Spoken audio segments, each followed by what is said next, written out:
Oh, what is up, you all? Welcome back or welcome to my channel. My name is Anna. I talk about books. I'm talking about weird books today. Usually I reserve that for fiction, but today we're going to be talking about some weird nonfiction. I've been watching a lot of documentaries lately, just leaning into the obscure, leaning into the odd, and I realized, wow, why don't I talk about books that are real stories? Because truly, truth is stranger than fiction.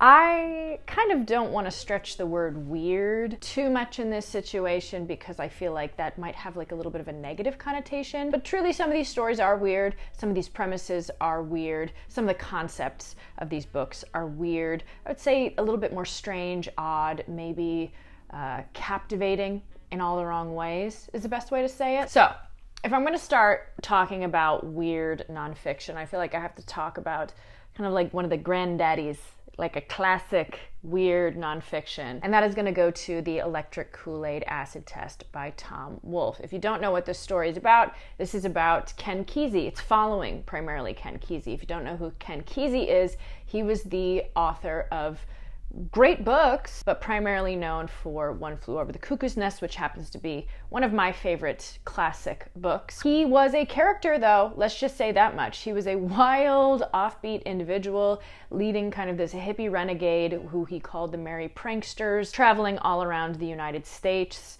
protesting, preaching the word of revolution, all in a bus while tripping on LSD. Yeah, this book is weird nonfiction. If you really want to know what that era in the United States was like, what Ken Keezy was doing behind the scenes, this mind that was able to captivate a generation with his fiction writing, what he was really like in real life is a wild, treacherous, and drug-fueled tale. This, I feel like, is kind of elementary in its introduction into weird nonfiction, but something worth mentioning, and a book that I still have my copy, and just the cover of it makes you feel like you're tripping out.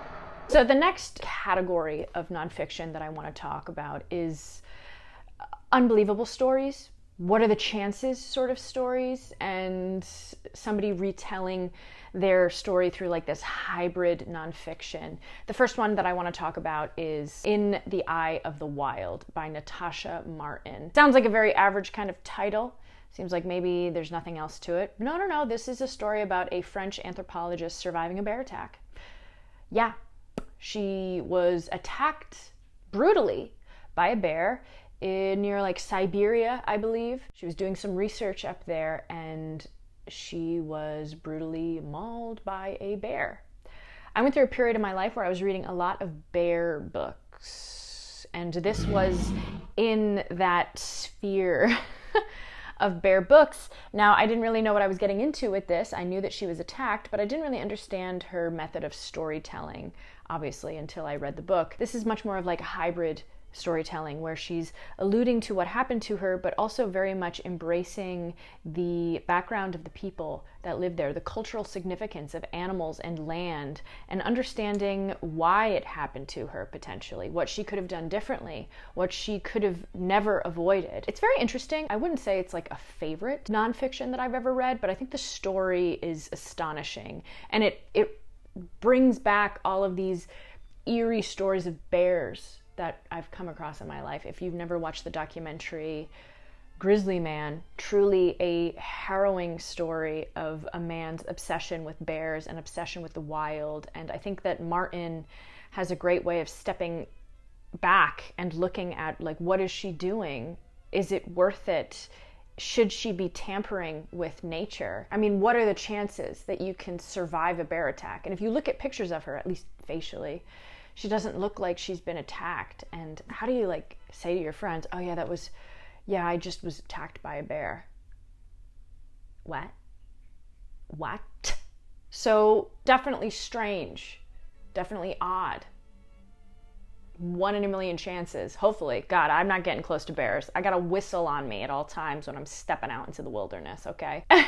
And then The other book, this is not like a 1 in a million chance, but this is a very like odd, I keep on saying the word strange, I'm sorry, I can't help when I've stuck to a theme. This is Stages on Grief and Dying, I believe is the name of it. I'll fix it when I go into editing. This was a really charming book in the way that it was presented. This is all about a retirement home and the efforts made within the retirement home to keep the vitality alive in all of the people that are living there, all of the people, you know, past 70s, 80s, 90 years old. Understanding what it means to stay alive, understanding how to keep curiosity alive, how to keep that heart beating in a way that feels like you're still living, not just preserving. This goes into a lot of art therapy, performance art, and even the way that it's written is like a mixture of poetry and reality and nonfiction. It's not fiction writing by any means, it's definitely all nonfiction, but it feels very collagey. This touched me emotionally in a way that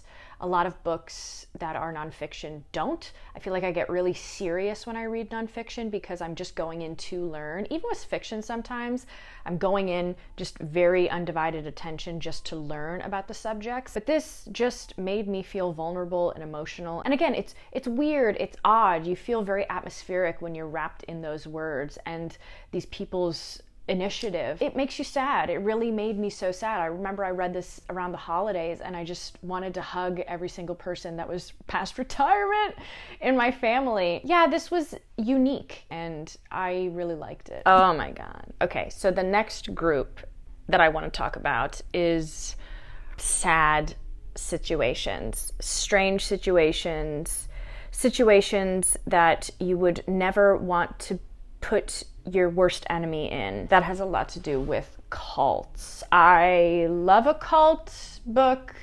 I'm fascinated by cults. I've talked about that on the channel before. On my Patreon, I talk about an acting class that I was in that I'm pretty positive is a cult. Just psychologically manipulating people is something that I'm very fascinated by, and I think there are different groups of people that are more vulnerable than others. Artists, obviously, are very vulnerable. Actors, very vulnerable. But just people who are looking for guidance are very, very vulnerable, and it's never their fault. So I'm so captivated by those stories. And one of the books that has always stuck with me about cult language and cult infrastructure is Seductive Poison, which is about the People's Temple. If you don't know about the People's Temple, maybe you recognize Jim Jones. If you don't recognize Jim Jones, maybe you recognize Jonestown. If you don't recognize any of those words, People's Temple was a cult that was founded by Jim Jones in the 1970s, and unfortunately, it all ended with the culmination of a massive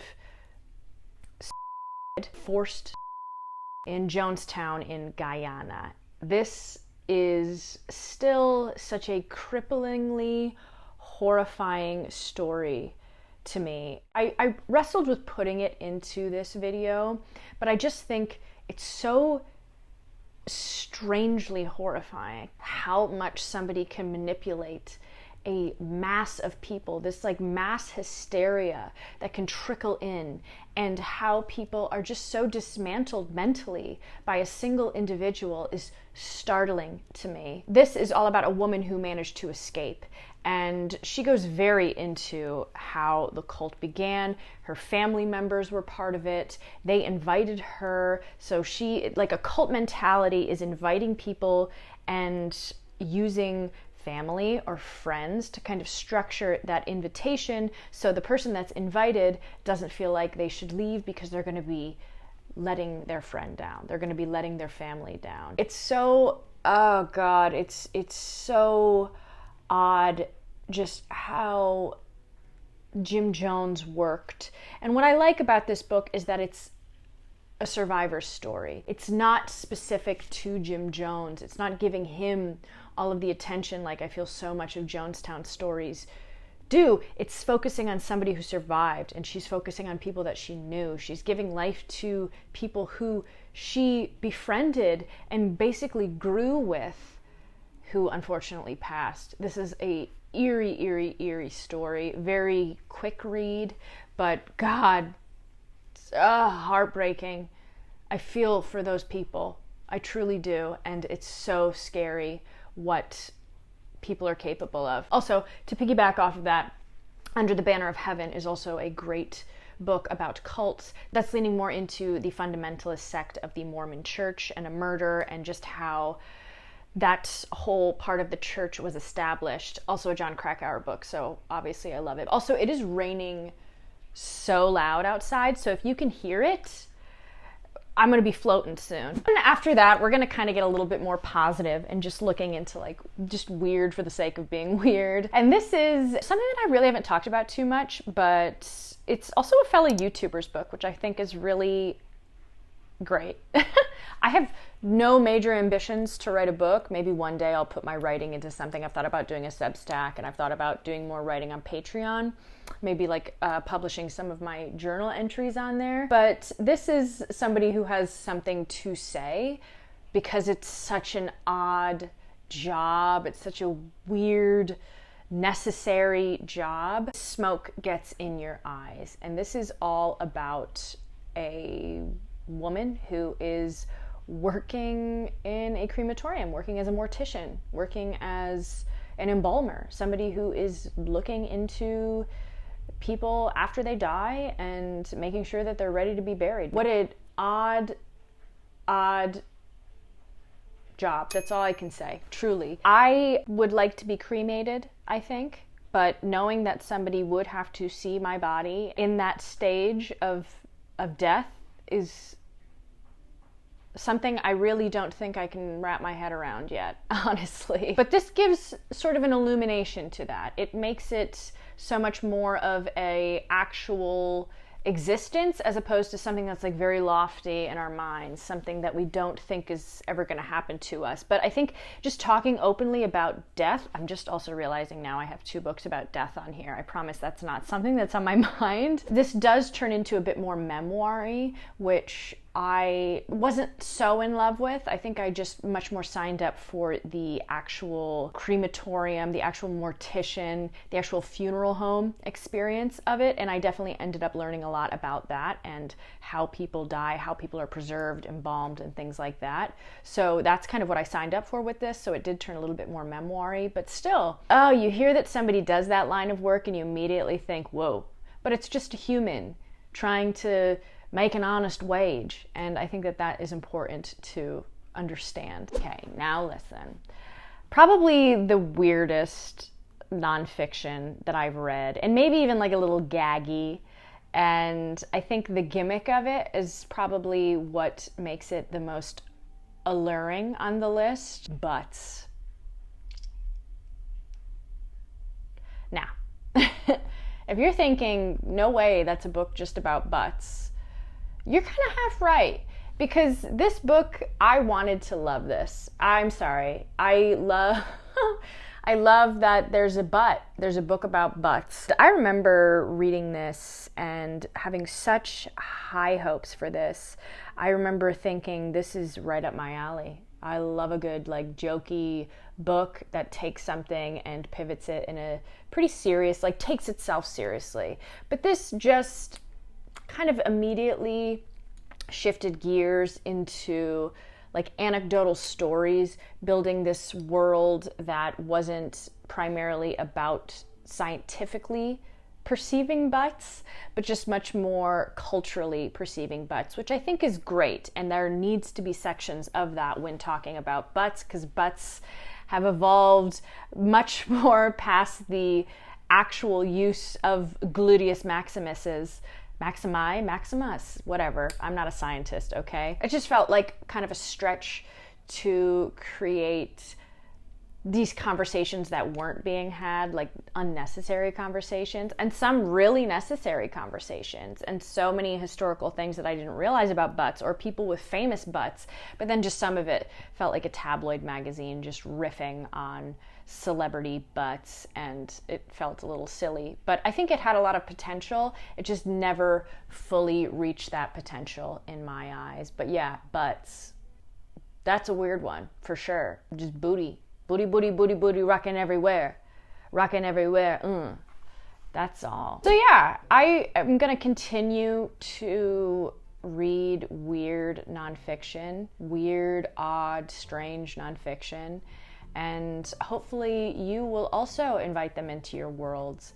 I think if you're on the fence about reading nonfiction, I think a hyper-specific, weird subject is a great way to get into it. I would love to know what nonfiction is weird that you have read, because there's so many that I never even knew of. I mean, Smoke Gets in Your Eyes was a subscriber suggestion, so I'm always looking for weird books. You let me know.